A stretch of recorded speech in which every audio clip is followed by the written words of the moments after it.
Ladies and gentlemen, dear guests of Europe Institute, dear Swiss friends, today I'm addressing you from the frontline city of Kyiv. We have been at war for the last 8 years.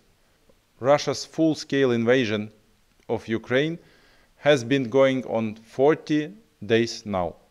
We are astounding the whole world with our resilience. We are repelling one of the world's largest armies. Every day, every minute, we are fighting for our freedom, for European values, for the right to live in our free country. And we need help in this fight. 6 months ago, I met Ignacio Cassis.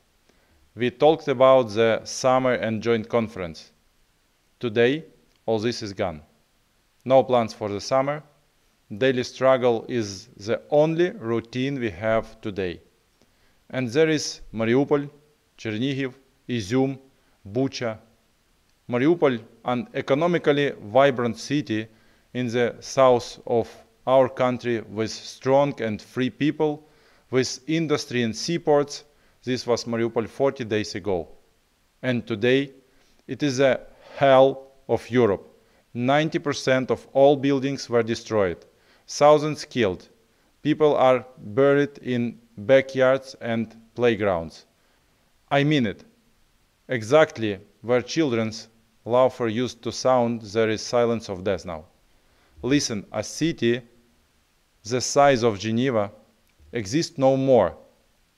There is nothing left there. No food, no water, no medications, no electricity. There are about 150,000 people trying to get out of this inferno. But the Russian troops do not let this happen. They are shooting down columns of vehicles with people, women and children on board. For what? For being Ukrainians, for our desire for freedom? Yes, we want to live for our own life in our own free land. Each of us is proud to be Ukrainian. Is it really possible to massacre people with impunity for their nationality in the center of Europe today? We are fighting with dignity for our lives, for our freedom, for the right to be part of Europe. We are fighting for the whole of Europe, and that's why we ask you to help us in this struggle. Help us liberate Mariupol. Help us liberate other cities and towns and villages. We are not asking to fight for us. We are asking you to continue to put pressure on the aggressor and stop fueling Russia's war engine. We are aware now. Some of the Swiss banks are trying to avoid sanctions. We know that some Swiss companies still trade with Russia.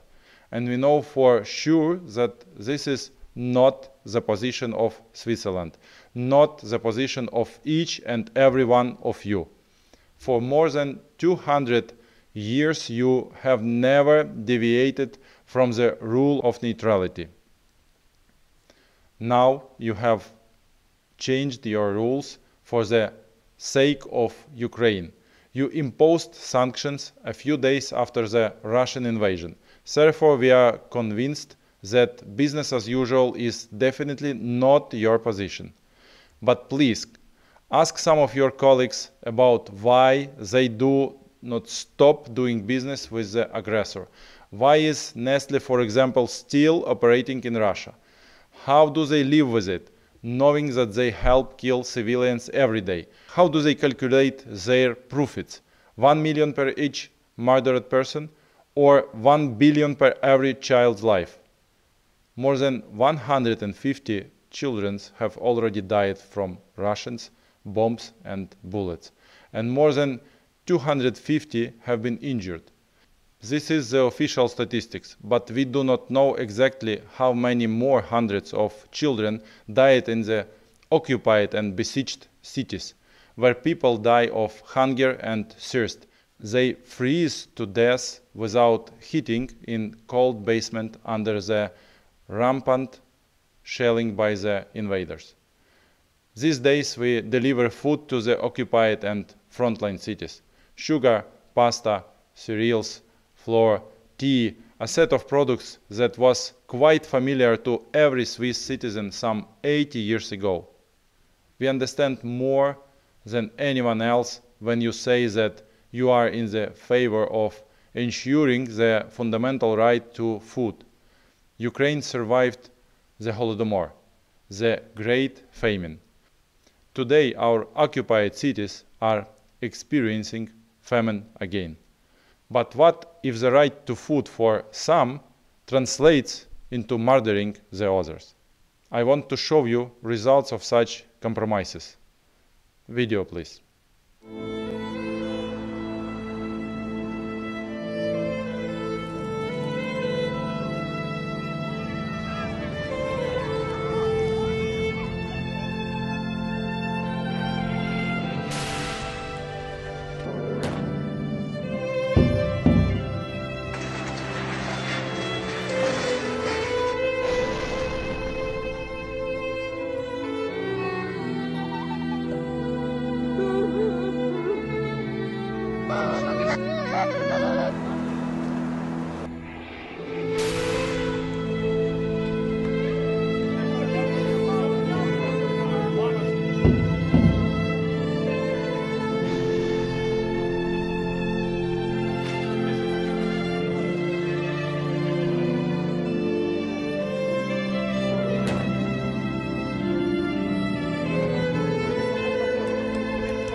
Dear guests of the Europe Institute, I'm addressing you as influential representative of the Swiss people. Do your best so that your country is not used as means to avoid international sanctions, so that you do not become a financial window for the aggressor. Do not become a center of Russian propaganda. The European Union has already imposed sanctions on Russia Today and Sputnik public media. We call on Switzerland to stop broadcasting all Russian channels in your country and to impose sanctions on those who currently glorify Russia and discuss its crimes. After all, you have to remember the power of propaganda and the price one gets to pay for the moment of clarity since the Second World War. I'm sure many Swiss people know the truth. The way you help Ukraine, how you shelter our citizens, our women and children, how you allocate tens of millions for humanitarian aid and clear evidence that Ukraine and every Ukrainian is grateful to you for this, and we will be grateful to you for many years to come. We will stand, Ukraine will win, because the truth is behind us. The only question is, at what price? Therefore, I invite each of you to ask yourself a question today: how can I help stop the war in Ukraine? What can Switzerland do? In February 1941, Winston Churchill said, "Give us the tools and we will finish the job." So, be strong, Do not wait for the EU sanctions. Just do it. Do not give the invaders any chance to continue financing the war. Keep your humanitarian response and bring in relief to Ukrainian cities, to Ukrainian people. Our defense forces have already destroyed more than 4,000 units of various equipment of the enemy. There is more than most armies have in Europe and around the world. Give us the tools and we will defend Europe. Glory to everyone who cares. Glory to Ukraine. Слава Україні!